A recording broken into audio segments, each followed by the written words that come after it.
inspiring to see some people came out for this session, but all day long, and these really important topics. So what we're going to do first is I'll ask participants, my panel members, to give us their name, the organization they're with, and the work that they do. And I'll start off with myself. I'm Jim Ananick. Spent a number of years working in Lansing at the state legislature, and now I'm the president and CEO of the Greater Flint Health Coalition. I even actually taught a course at UM-Flint last semester. I really enjoyed it. I'm not going to call myself a professor yet because I'm not, but I had a great time teaching the course, and the amazing faculty and team there. It's really great to be a part of this conversation and so many more coming forward. So I'll hand it over to Tony, and we can kick it off there. Hi everybody. My name is Tony Vu. I wear a number of different hats, but all within the food sector. I'm a chef, restaurateur, social impact entrepreneur of sorts, and then also here as the founder of Flint Social Club. Flint Social Club is a nonprofit organization based here in Flint, and we basically operate at the intersection of food and entrepreneurship.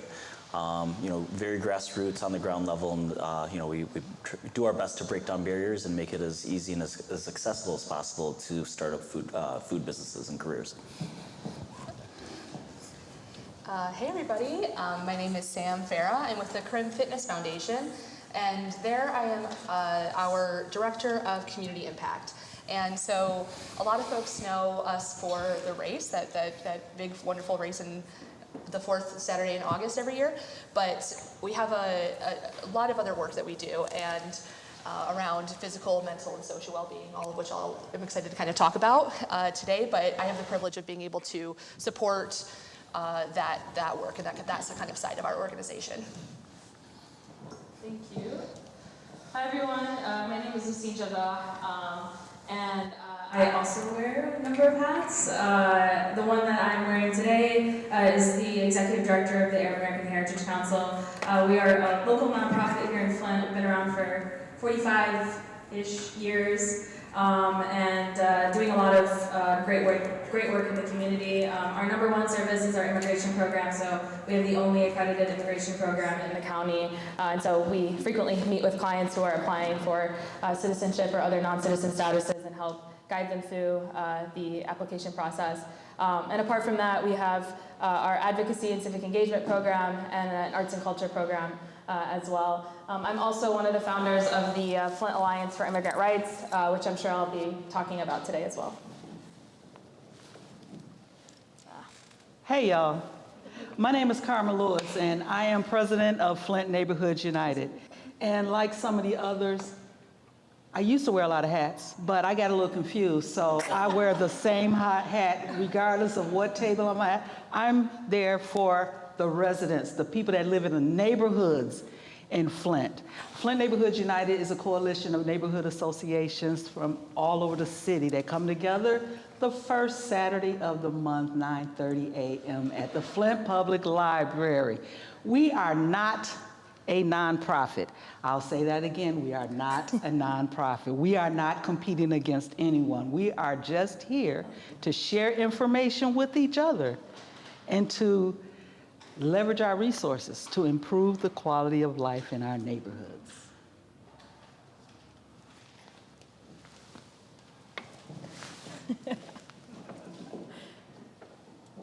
I promise I won't do this too often, but as a moderator, I'm supposed to make sure panelists speak, but it's been 20 years in politics, so I can't help myself being having a mic. But I do want to make sure I mention what Carmen just mentioned. And I think what's important too is that you leverage resources and you get things done. I mean, the organization has done so many things. All of you have. I think that's really important. I've been having conversations with folks in the community, as many of you have been. And our featured speaker tonight on the panel is Connie from Kildy, and he has been. I'm not sure if he coined the term, but it's been using a term called civic health. And I think that's a really important topic to talk about. Obviously, you can use the term democracy, but often folks don't feel that they're working every day in democracy, even though you probably are. You just don't think of it that way. So what I think I want to do is pass it to Tony. We'll go this way, and I'll just have you hold it, Carma, and I'll get up and answer the next question out loud, and then we can come back this way, because I can project my voice, and I think just to mix up the rotation.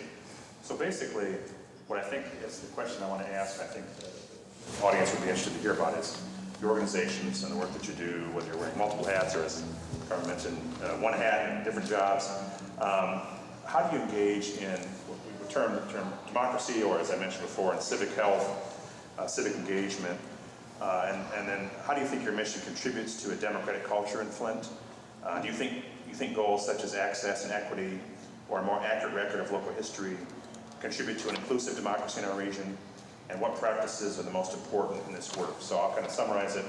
How do you think you work in civic health, civic engagement, democracy? The answer. And do you think that the mission of the work you're doing contributes to a democratic culture in Flint? And does that bring about equity, inclusion? And is it really, I mentioned some of the other topics around inclusive democracy, accurate local history. So kind of just talk about that a little bit. It's a very detailed question, but give me your thoughts on it. Sure.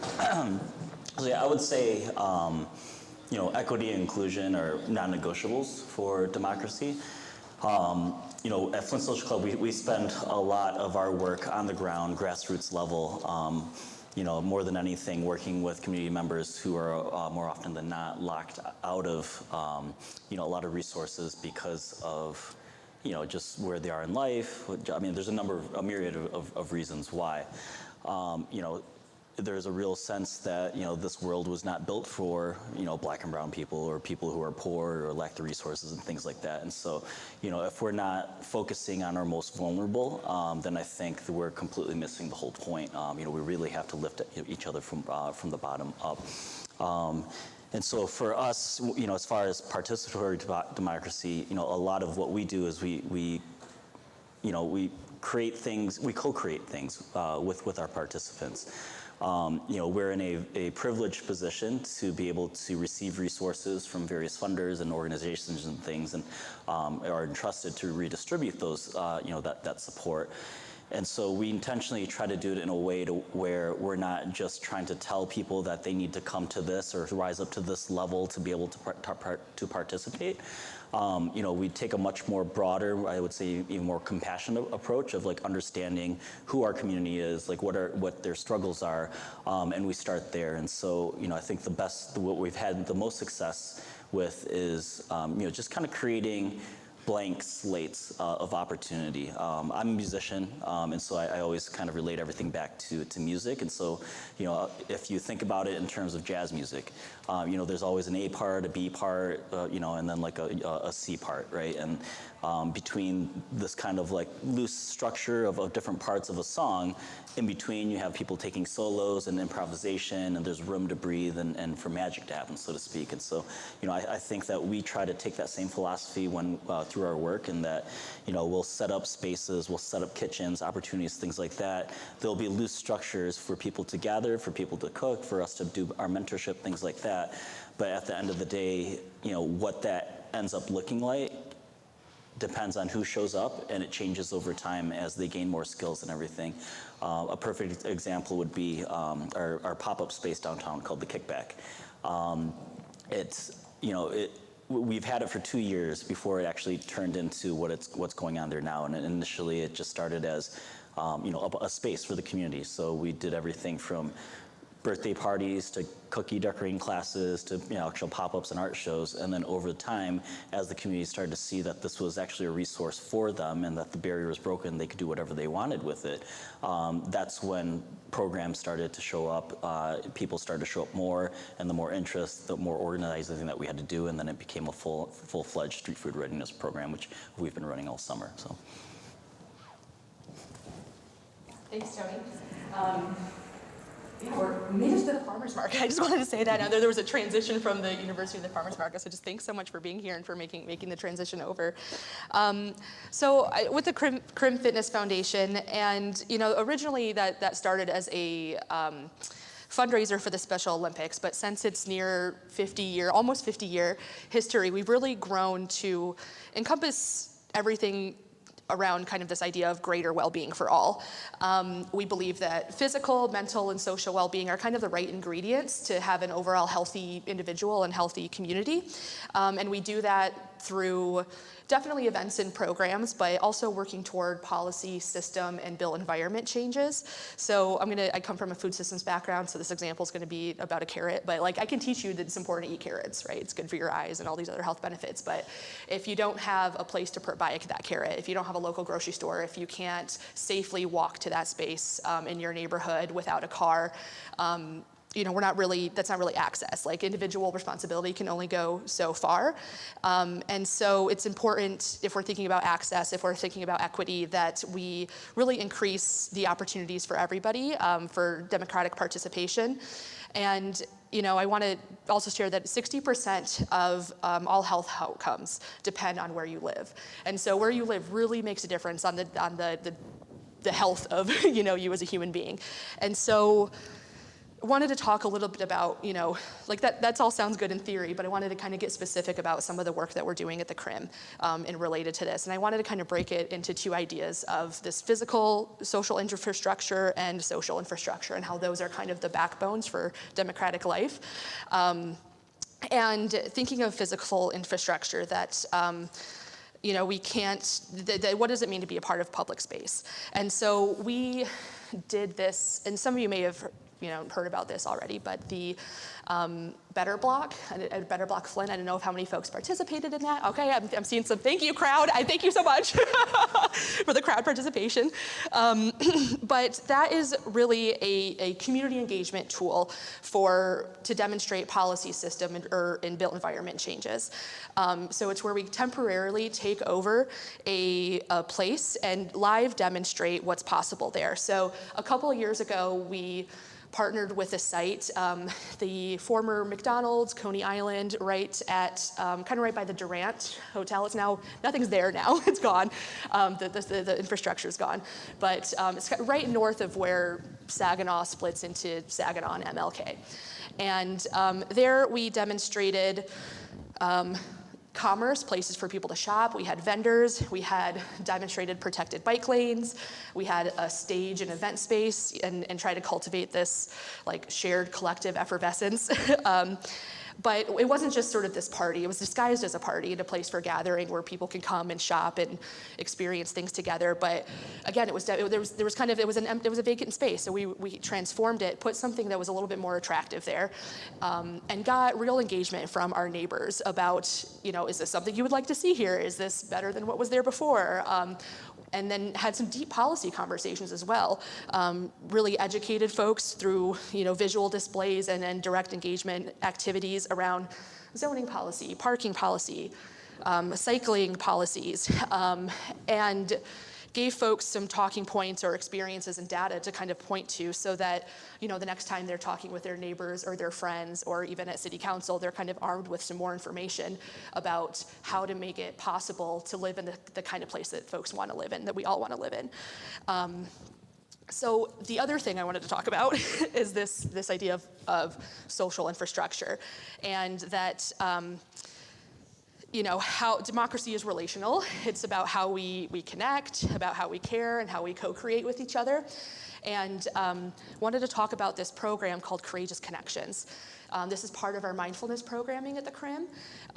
It is, right now we're running, I think, our third or maybe fourth pilot group, but it's where separately law enforcement officers and Black community residents take a 6-week mindfulness-based stress reduction program training.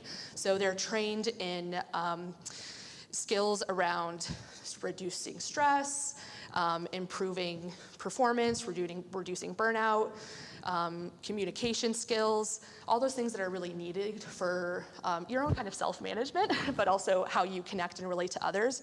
So after these groups are independently trained and they kind of have some additional skills, they come together in a community day where these residents and officers have a place to kind of connect, build that social connection, which is so important for change, do some trust building, and talk about the things that separate us in a way where we kind of have done the work of trying to diffuse some tensions in a way that like we can really make some progress. And so we've had some really great, like I said, this is a pilot, so the kind of like the research from this is still coming, but some really great examples and testimonials, and everyone has shared who's participated how valuable that experience has been. So I could keep talking, I won't. I'll pass it to Lucine. Learning about such cool work in the community. It's hard to follow both Tony and Sam. But yeah, I think, to answer the question, I would say democracy is incredibly integral to the mission of the council, the Arab American Heritage Council, and it's I think it's a daily practice, right, that we're always thinking about and considering in our programming and in our service delivery. I think that there are like really obvious ways that we engage in democracy efforts. So like, with our immigration program, for example, and the work that we're doing to sort of expand the advocacy arm of the immigration program at the council through things like the Flint Alliance for Immigrant Rights. And then, you also have things like, a couple days ago we had an election and we had a lot of our youth and leadership committee members who were out in the community and monitoring our polls and doing things like that. That's, of course, democracy in action, democracy in practice.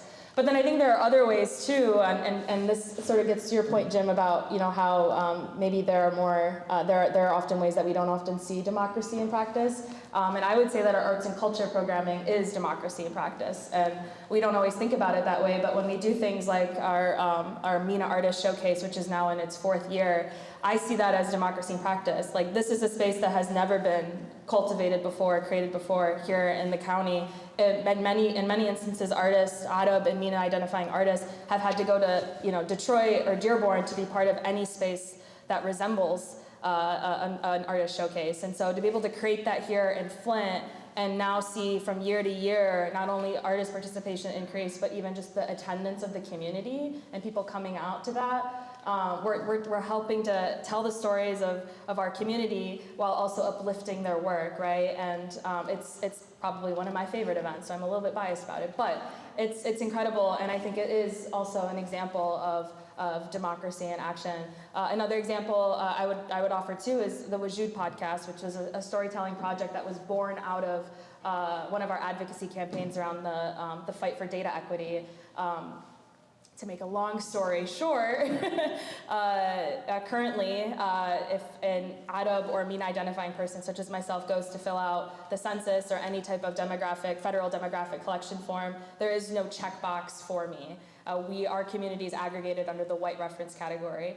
And so the campaign that we ran locally and on a national level was to fight this and to say that we deserve recognition. There are so many ways in which our community is impacted by this significantly in every sector imaginable. And so we led this effort, and we also led it on the local level. And part of the way that we led it on the local level was to do a Wajood podcast that allowed us to tell the stories of the Arab and MENA community and to reclaim our narratives and do the work that highlights a need for a MENA category, right? So when we were sitting down with our guests and telling their stories and they're talking about their experiences and the challenges that they've experienced, those are all things that are not often captured in the data that we're currently collecting. And so it helps us sort of make this case for why this data is important, why it's relevant, and why we need this data equity. And so I think those are just examples of that. And what I hear too on this panel, and it's actually really cool to see just how diverse this is in terms of the work and the scope of work that's being covered, is that I think that in order for this work to be meaningful and successful, it requires consistent organizing, it requires resilience, it requires accountability, but I think it also requires a lot of imagination and creativity. And so I hear that in a lot of the sentiments that you're both sharing, and I'll just say that. Thank you. That's a lot. That's a lot. Great work you guys are doing. Flint Neighborhood United, we started, okay, let me back up. When I moved back to Flint, I went through some trauma that involved me calling 911. Nobody showed up.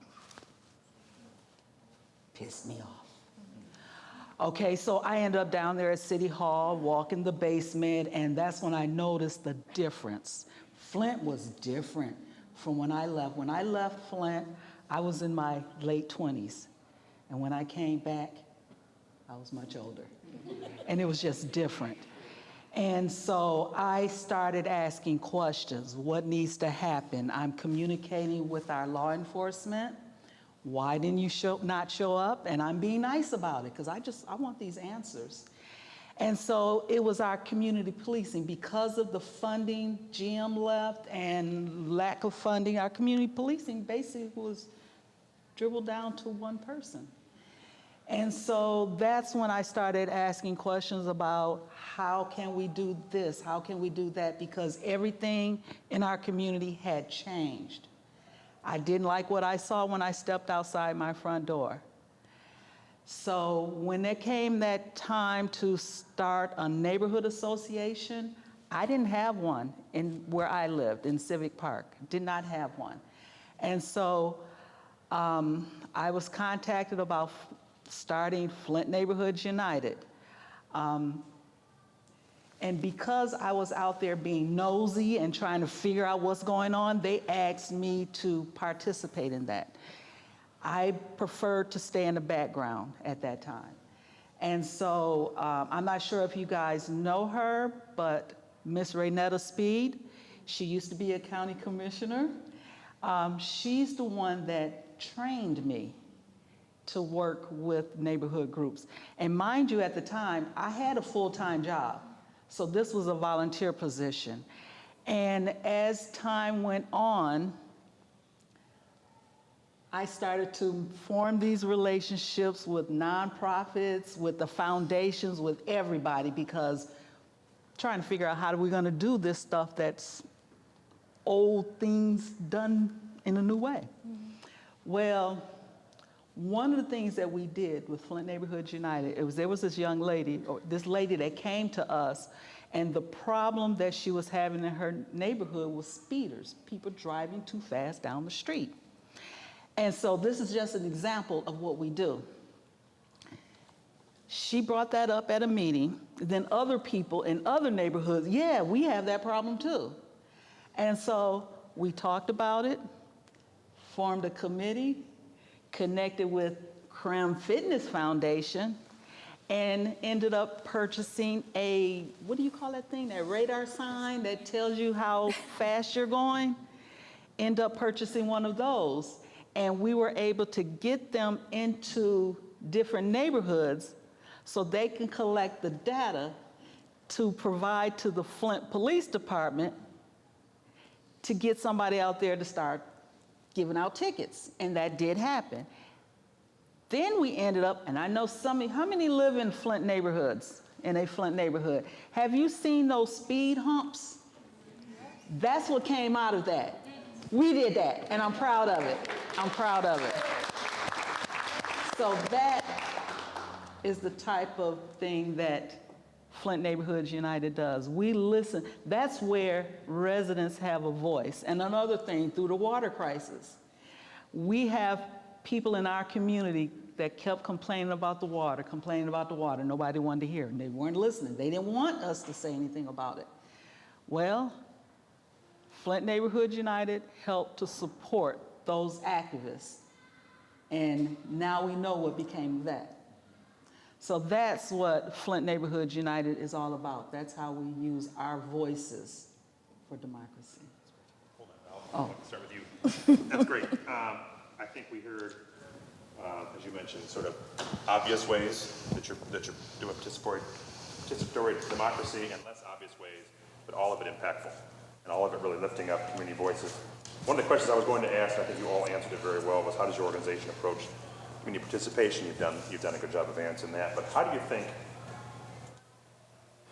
how are decisions made, and what are some ways that local organizations might elevate community voices, especially those that are typically absent in decision making? Or maybe what we might want to even say is how might some local organizations do a better job of elevating? I'm not suggesting we mention those, but just how do we make sure that, how do you think that ways that organizations could elevate community voices even better than they're doing now? Or what are some ways to to make sure that residents' voices are a part of the decision-making process? It's all about relationships. Forming those relationships with the people that are actually out there doing the work, the residents as well as organizations. And hold some listening sessions. Just listen. Just listen to people. Listen to learn, not to respond. That's what it's all about.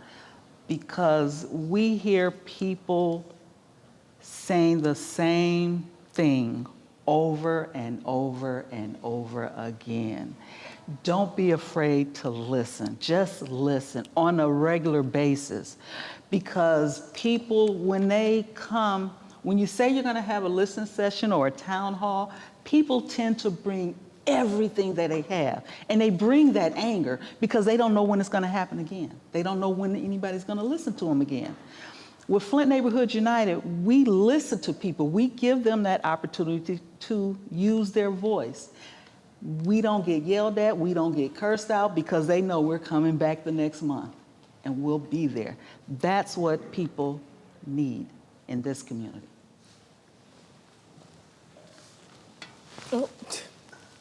Yeah, I mean, I very much echo that sentiment, and will add to it and say that, you know, if the Flint Alliance for Immigrant Rights, I think, has been able to learn anything, it's about the significance and importance of working in networks and coalitions. And we were really intentional about it early on when we were building this out, about who was included in the space and how we could reach more people and invite them to be part of the organizing and movement building that we were doing through FAIR. Because what we realized along the way too is there are many partners here in Flint and Genesee County more broadly that have been engaged in this work for a while. But because we all know that sometimes we operate in these silos, it was not something that everyone was aware of. And so we were trying to learn a little bit more about, you know, what is the history of this organizing work, what is the history of this movement building work here in the city and in the county, and how can we continue to build on that as a coalition. And so something that we often say when we're talking about FAIR is our commitment to this work, our vision, our strategic plan, if you will, is not so much about the current day-to-day urgent things that are happening. Obviously, we know that there are things that we're responding to right now in terms of, for example, ICE and CBP engagement in Flint, in the county and across the country. But there are many ways in which our immigration system has been broken, and it has been broken for a very long time. And so, you know, FAIR is really committed to asking those questions and doing that kind of reflection to show that, you know, for example, organizations like the AHC, when we've been saying for years that when people come to our office, they're not just coming to our office because they need to apply for citizenship or a green card or adjust their status. When they come to our office, they're asking us about food assistance, they're asking us about housing, they're asking us how to apply for health insurance. These are the questions that they're coming to us with. And we've been sharing this for years and telling people for years about this. And I'm so grateful that now we're starting to see more urgency and more commitment and more people wanting to be part of this fight for immigrant justice. But at the same time, right, like we've been fighting for this for years and years and years. And I always tell this story too, that under the Biden administration, when we knew that the current administration was going to come back into power in January, we were calling on our public officials to protect TPS, temporary protected status, for our communities, particularly Syria and others. And we were saying, hey, we need these protections, our communities need these protections, what are you going to do? And, you know, silence. We didn't hear anything. And then this was something that we were trying to mobilize, you know, people here locally as well around. But sometimes it's just, it's something that isn't always thought about as a priority until we have a moment like this where people are starting to feel the impact of the moment and feel their rights being stripped away and recognize that we have to be in this fight together in order to have, you know, the meaningful change that we want to see in the future. And so I think it's all about working in networks and being and building these kinds of coalitions. We've been successful. The AHC and the Flint Alliance for Immigrant Rights have been successful because we've been able to build coalitions, because we've been able to organize with partners across the city and across the county. Our work wouldn't be as successful as it is. We wouldn't have been able to rescind the 287 agreement 2 weeks ago if we weren't working in this way with our partners and with our community. And so, yeah, thank you.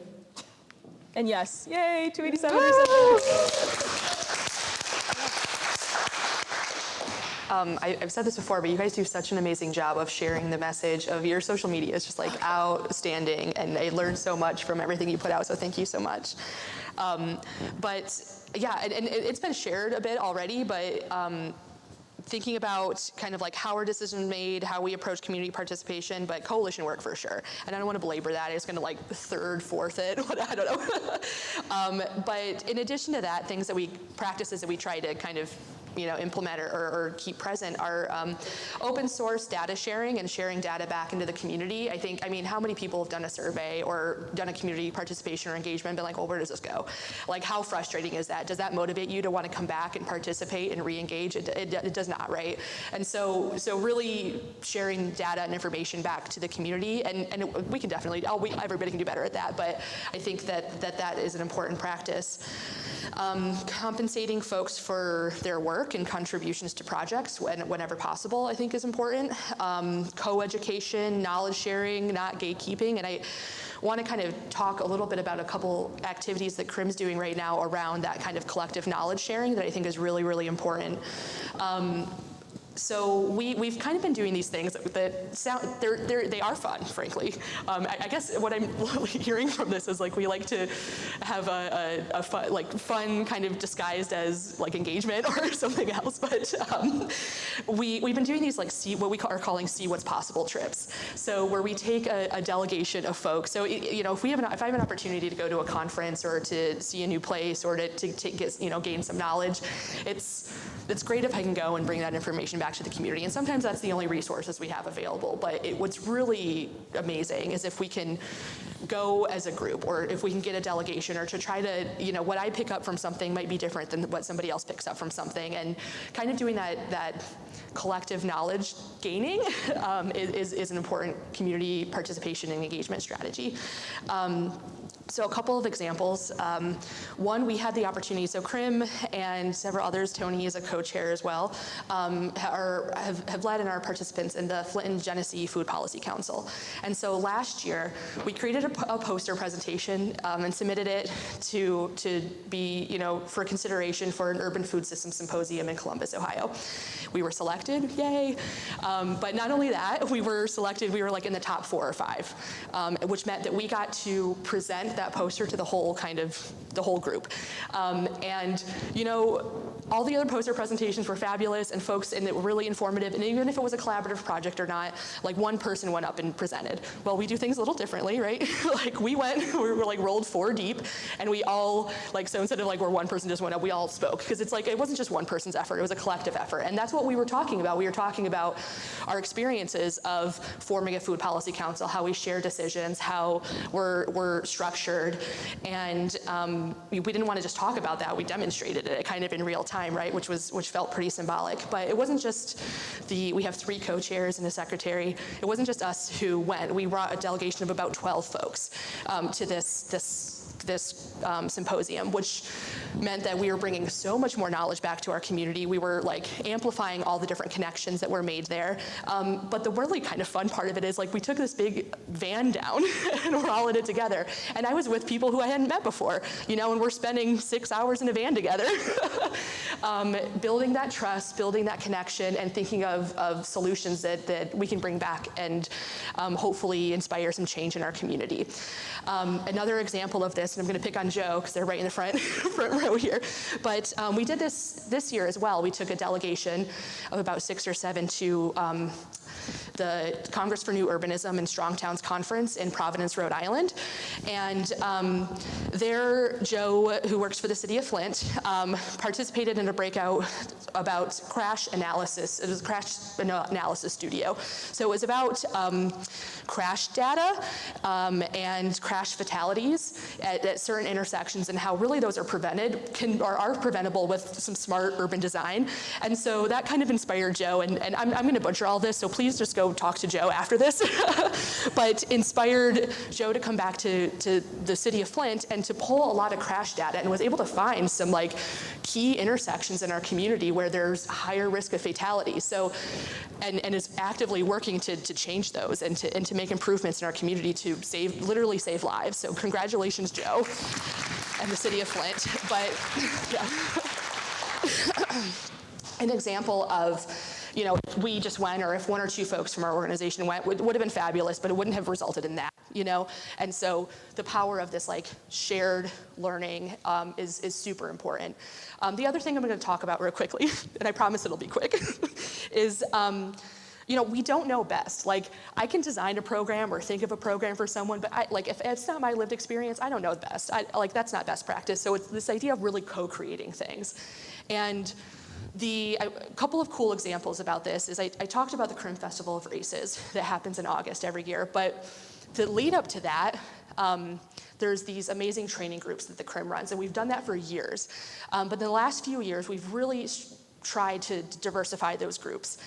So this year we had 12 different community training groups, folks who represented either like a specific neighborhood, a faith center, a school community, whatever that may be. We had 470 people participate in that, which I think is really exciting. But more specifically, these affinity training groups for folks who are part of who are deaf or who speak American Sign Language. So you have to be deaf or speak ASL to be able to participate in that training group. There were 60 folks who participated, which is amazing, and it started about 20 folks a few years ago and has continued to grow every year. And that was designed with people from that community who provided input into the design of that. We have a training group for folks who have prosthetics or use prosthetics, and this was the first year, I believe, and there were 7 folks in that. But what we learned, from that community, it's not just providing the training group, it's like you have to be able to design it to support that person, right? And we learned that when you're running with a prosthetic or racing or whatever, that area where kind of like the prosthesis and that limb can get kind of sweaty, right? It's hot, it's sweaty, and when that happens, it's increased risk for injury or blisters. And so when doing the 5K, they shared with us that it was really important that they have a specific aid station where you can stop, clean off the area, reattach, and continue on your race. I wouldn't have known that. We wouldn't have known that. That was like a co-designed activity. And so we were able to not just create the inclusive space and say, hey, come join us, but to actually design something that was reactive to what that community needed.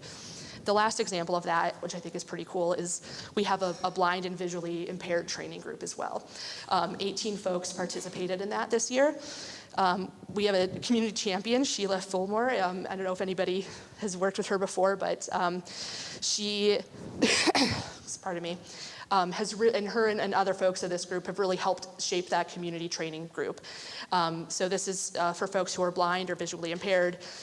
We produce a training calendar every year that kind of has all of the information about, the training schedule or like your mileage runs to kind of build up to this eventual goal of participating in the Crim, right?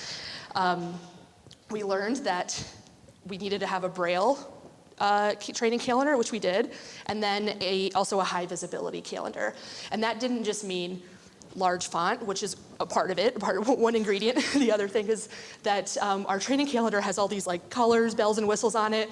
And Sheila shared with us, she's like, we don't need any of that. Like, we need high contrast, just give me the information. So we were able to produce a document that was actually responsive to that community's need. The other kind of cool thing about that group is when they meet, they needed a space. So most of them used public transit. So they needed a space that was accessible but with public transit, either with your ride or near a bus stop or whatever it is. And so they chose, and that was safe, that was no like trip hazards. That was kind of predictable. That was a closed-ish circuit. All of those things were really important to this training group. And so they trained at Chevy Commons. And then the other thing that was really important about that space is that there's fewer street crossings. So fewer times where you have to kind of like stop at an intersection and have a safe street crossing, that the Chevy Commons is already kind of set up for that. So that's where that group decided to meet. And so, you know, those are things that we didn't know best. We wouldn't have predicted that. We could have, again, offered the space, but without the kind of like co-creation and co-design with the folks who are directly impacted, we wouldn't have gotten to a program that's actually meeting our community's needs. Sam? Yeah, I would echo those same thoughts on the importance of co-creation and co-design. You know, there's this term that I've heard used a lot, especially over the past year. It's meeting people where they are. You know, and I hear it a lot in different spaces. But what does that actually mean, right? You know, I think, you know, when you talk about our community at large, like we all experience life completely differently from one another. We have different challenges, from our environments to our finances to where we are in society, you know, just all these different things. And so, you know, having an understanding of that and trying to put yourself in other people's shoes so that you understand these challenges, and then trying to design and create opportunities from that, I think is really how you flip this whole model and what truly that statement truly means as far as meeting people where they are. You know, I think when you do that and you can find these pathways to level with people that are closest to the problems, then you can actually have them be part of the solution as well. And that's really, really important. And it all comes down to, as Carma was saying, is relationships, sitting down, getting to know people. But I think also we have to also understand, it's really important to understand the limitations of our community members as well. You know, if we're fortunate enough, we're paid to do our jobs, this is our work, or we do it, you know, by choice. Other people have bills to pay, they have kids, they have mouths to feed, like all these different struggles and things to just, I mean, it's a struggle out there.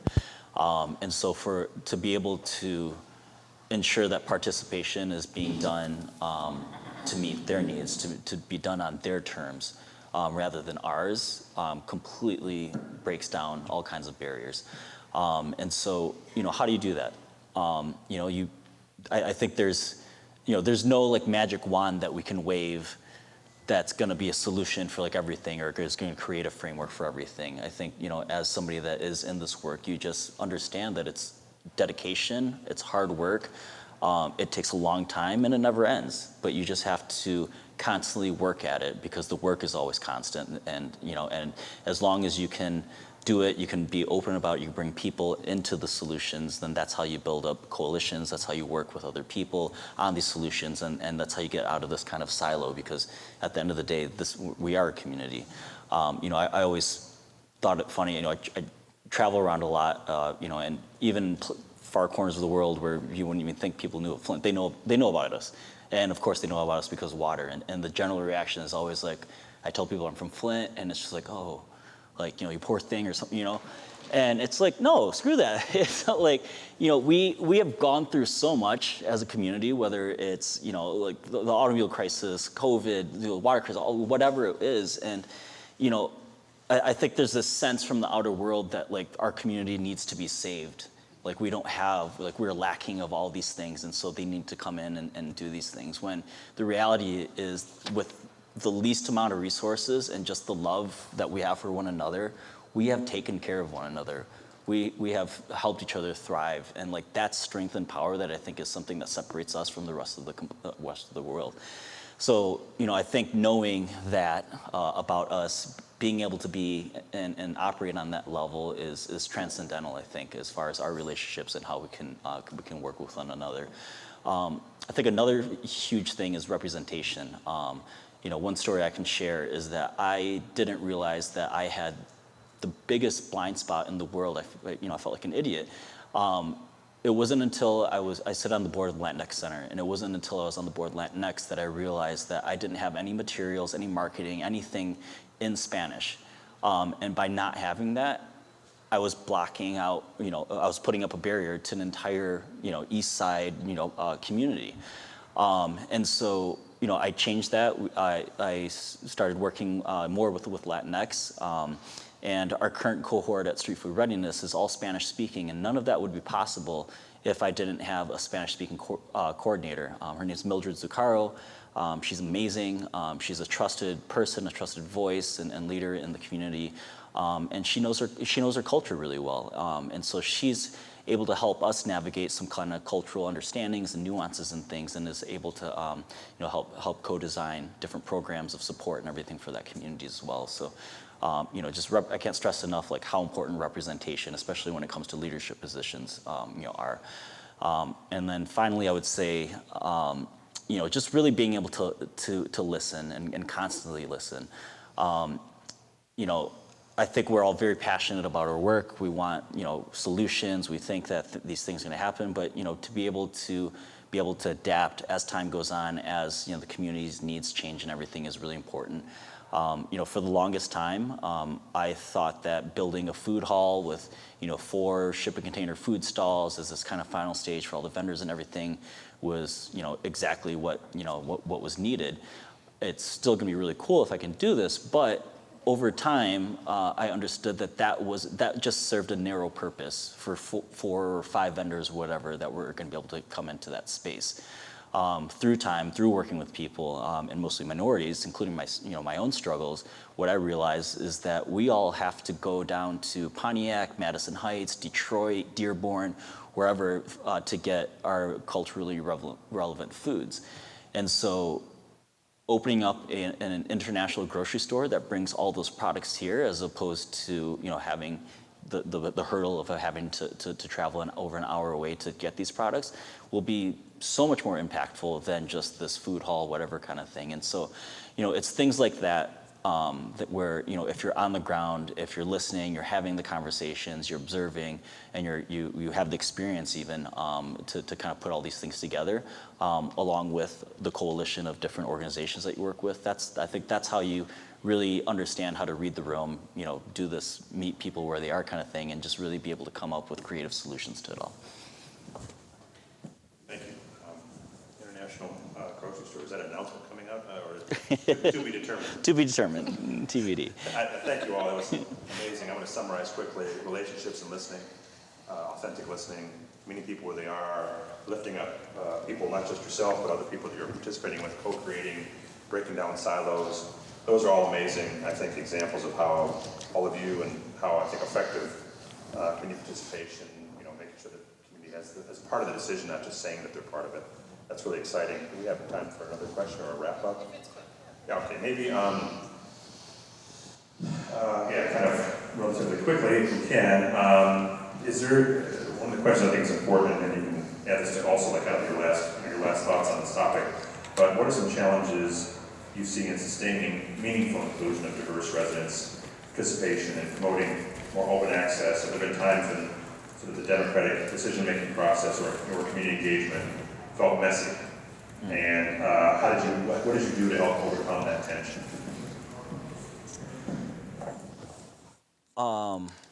Yeah, there's a ton of challenges. So many. That's the work that we choose to do. I think maybe embracing the fact that we are in a world, a field full of challenges is helpful.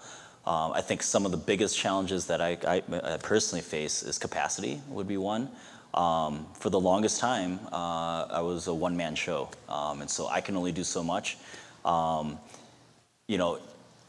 There's a lack of available kitchen spaces here in Flint as well, and so capacity in that sense, and just human resources. I think there's more people that are looking for help, or looking for opportunities, than there are actual opportunities. And so, for better or for worse, that's caused me to look at spaces with much more creative use and shared uses, as opposed to like singular uses. But that's probably been my biggest challenge. And I would say the other big challenge would be just experience, and just varying levels of experience with people, with everybody they work with. Everybody wants to be a celebrity chef. It's hard. The food industry is it's one of the hardest industries, no joke. and that's just on the cooking side. And then running the business and everything on that side as well, it's a lot. I don't even know why I'm in this business, to be honest. But, I think, the challenges that come with that, with just different levels of experience, of education, of just mindsets, things like that, work ethic, mentalities, like the whole nine. I think that's really challenging to find, these kinds of levels or aspects of programs to where we can kind of like work with everybody and do that, meet people where they are. I think where we've been most effective is that I've learned, at least on different tiers, what kind of services that I can offer, and that there's just certain levels of experience that are kind of prerequisites and needed to be able to at least get your start. Even though we do start at the ground level, there's just certain things, like you can't just come from like a, just not knowing anything about food safety and everything. You at least have an open mind and be teachable about it all. So yeah, lots of challenges, but. Yeah, I think you said it so well, Tony, that it is messy, like, and embracing that and knowing and learning to work within that instead of against it, I think is important. But like I always, like when I'm cleaning my house, it's like it gets worse before it gets better, and I feel like that's kind of the same idea here too in some ways. But I'll be brief here, but I think,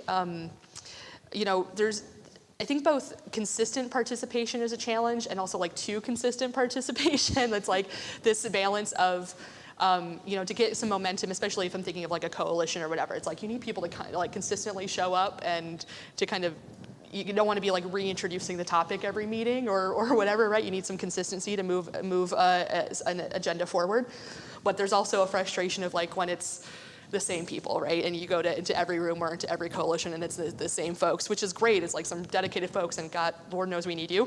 But also we need other folks, which then kind of challenges me to think about why is it the same folks? Like how come other people aren't engaging? And it kind of gets back to what Tony was saying about meeting folks where they're at.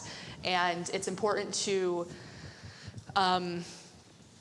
participation in a coalition is one thing. I think we've all talked about how important that is and how effective that can be, but like that cannot be the only way we try to like engage community, right? There's got to be, like not everyone's going to be comfortable going to city council and sharing public comment. Not everybody's going to, we all have different levels of which we engage and talk to folks. So, I'm thinking of like our Crim sports teams have, we're like this Saturday, for example, that we have flag football, cross country, and girls volleyball, and there's hundreds of kids and families who are there. What a great opportunity to, like there's already, people are gonna be there. We're not asking them to do another thing, right? Like they're already gonna be there. What a great opportunity to like maybe engage folks or to see how they feel about a specific issue or to, that's a way that we can, and me who sits on a few coalitions, like I have that opportunity to maybe get some data, talk to my neighbors, connect with folks, and then bring those like real examples back to that group or that coalition or whatever, So like not expecting that everyone's gonna be able to participate because that's not really fair, but how do we engage where folks are already gonna be? And then also, we expect folks sometimes to be experts in everything, I think. And there's a difference of, asking a question like, do you want a bike lane on this street? Or do you think it's important to be able to get to where you need to go without needing a car, right? Like just like how we frame questions, how we interact with folks, like asking folks for solutions, but really asking like to dream and envision of like the community and the society they want to live in and kind of working from there as well. So lots of ideas. Yeah, I think in the interest of time, I will not introduce new challenges, but maybe pick up where I left off in the second question and just say that, I don't think the standard for allyship is where it needs to be currently. And I think that oftentimes we view things like coalition building and working in networks and building relationships as something that happens when it's convenient. And when it works for us and not something that we are consistently invested in. And I think it has to be reframed and redefined. And that's also some work that we have to do internally. I'll also say that it's a responsibility, oops, I took this off, sorry. It's a responsibility that we have too as an organization to also do that introspective work of thinking about how are we engaging in this type of coalition building and working with other community partners. And so, that's something that I oftentimes think about a lot, both in terms of my work with the council and also with the Flint Alliance for Immigrant Rights, is how we can be more intentional about the ways in which we're recruiting people into this fight and keeping them here with us as we continue to mobilize and fight. And when it comes to something like the fight for immigrant justice and the work and the goals of the Flint Alliance for Immigrant Rights, we have to be invested in this in the long haul. We can't just think about this as something that's pressing in this current moment.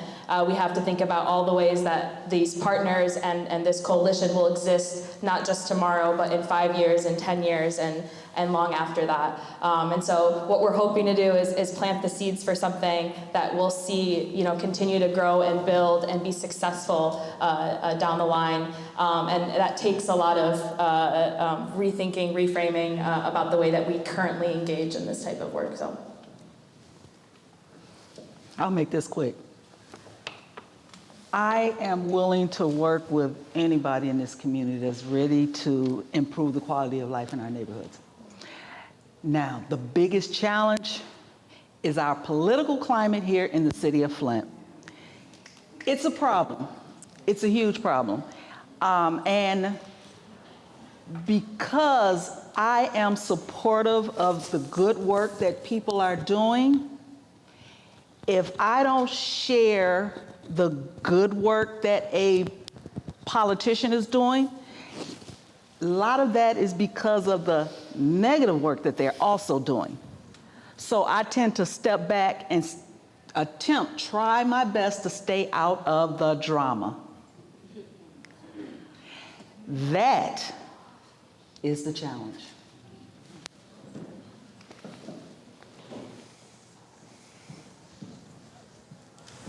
That was an amazing panel. Can you give them all a